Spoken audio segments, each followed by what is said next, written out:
Retornemos al problema del yo.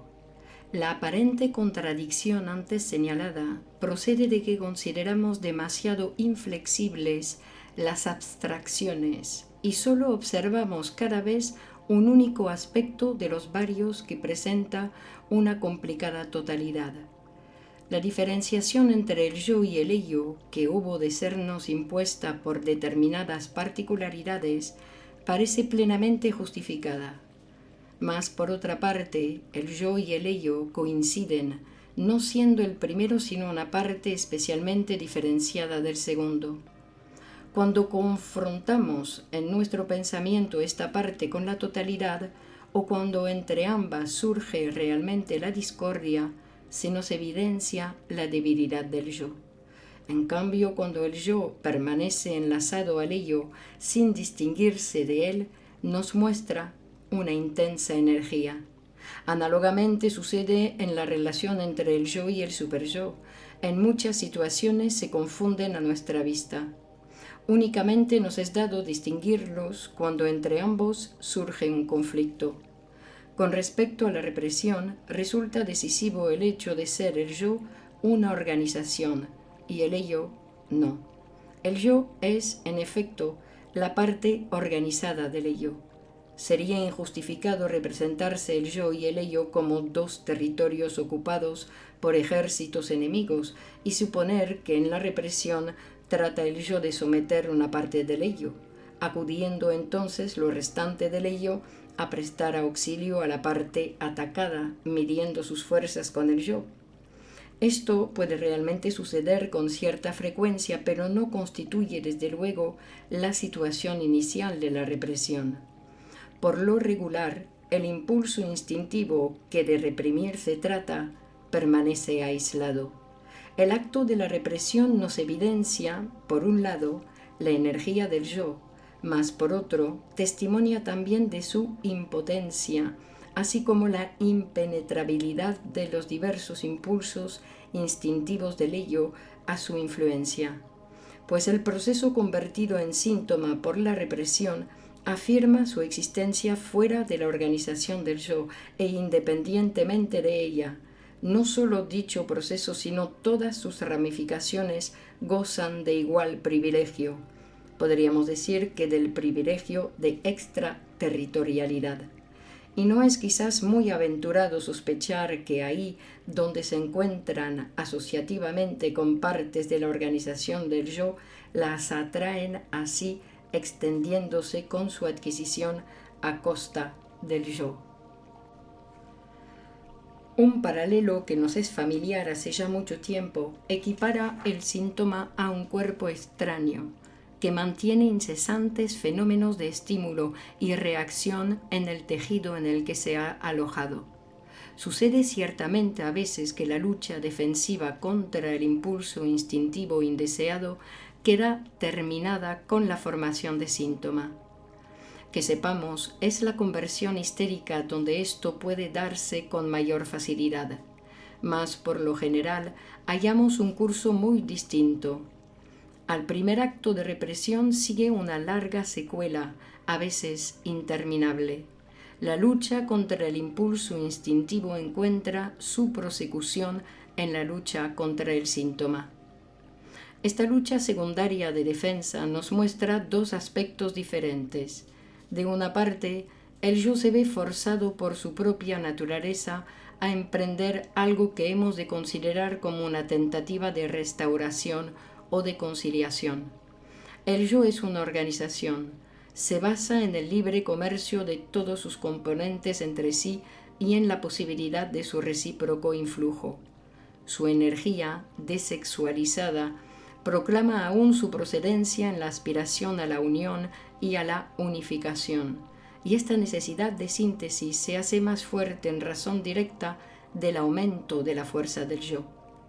Se hace así comprensible que el yo intente suprimir el extrañamiento y el aislamiento del síntoma, utilizando todas las posibilidades de enlace con él e incorporándolo a su organización por medio de tales lazos.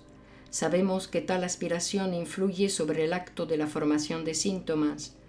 Aquellos síntomas histéricos que se nos han evidenciado como transacciones entre la necesidad de satisfacción y la de castigo constituyen un clásico ejemplo del proceso descrito.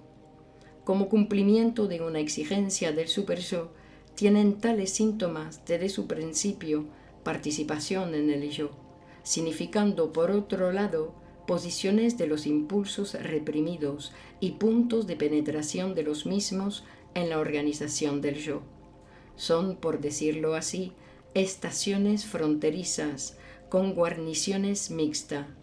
Sería interesante investigar con minuciosidad si todos los síntomas histéricos primarios presentan esta misma estructura. En el curso ulterior del proceso se comporta el yo como si se guiase por la reflexión de que, una vez surgido el síntoma y siendo imposible suprimirlo, ha de ser lo mejor familiarizarse con la situación dada y sacar de ella el mejor partido posible. Tiene entonces efecto una adaptación al elemento del mundo interior extraño al yo, representado por el síntoma, adaptación análoga a la que el yo lleva a cabo normalmente con respecto al mundo exterior real, para la cual no faltan nunca motivos ni ocasiones. La existencia del síntoma puede traer consigo cierto impedimento de la función, el cual puede ser usado para apaciguar una exigencia del superyo o rechazar una aspiración del mundo exterior. De este modo, es atribuida paulatinamente al síntoma la representación de interés cada vez más importantes, con lo cual adquiere un valor para la autoafirmación, se enlaza cada vez más íntimamente al yo y le es cada vez más indispensable. Solo en casos muy raros puede seguir el proceso de la enquistación de un cuerpo extraño una marcha semejante. La importancia de esta adaptación secundaria al síntoma se ha llegado también a exagerar, afirmando que el yo no ha creado el síntoma sino precisamente para gozar de sus ventajas.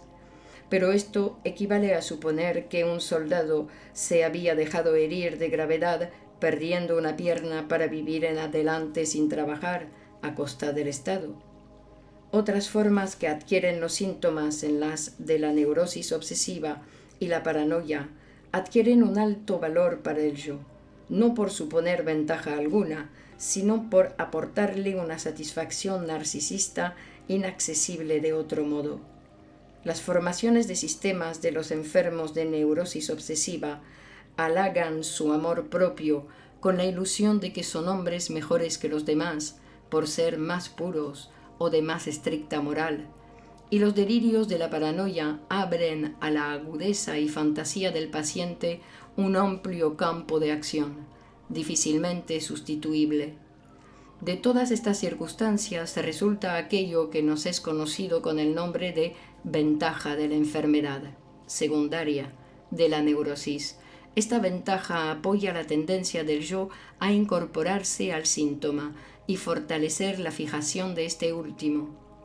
Cuando luego intentamos prestar nuestra ayuda analítica al yo en su lucha contra el síntoma, descubrimos en el lado de la resistencia la actuación de los enlaces conciliadores entre el yo y el síntoma, no siendo nada fácil desatarlos.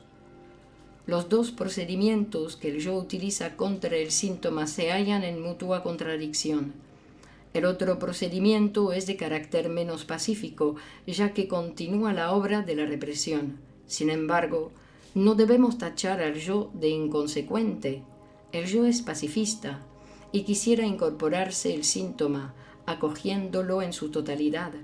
La perturbación parte del síntoma, que en calidad de verdadera sustitución y ramificación del impulso reprimido, cuyo papel continúa desempeñando y cuyas exigencias de satisfacción renueva de continuo, fuerza al yo a dar de nuevo la señal de displacer y prestarse a la defensa.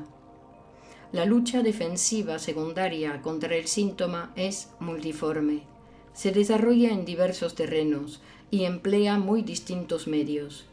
Para poder decir algo de esta lucha habremos de investigar los distintos casos de formación de síntomas. En esta labor hallaremos ocasión de entrar en el problema de la angustia, problema que sospechamos nos aguarda oculto en el último término. No hallándonos aún preparados a las hipótesis de la formación de síntomas en la neurosis obsesiva, en la paranoia y en otras neurosis, partiremos de los síntomas que crea la neurosis histérica.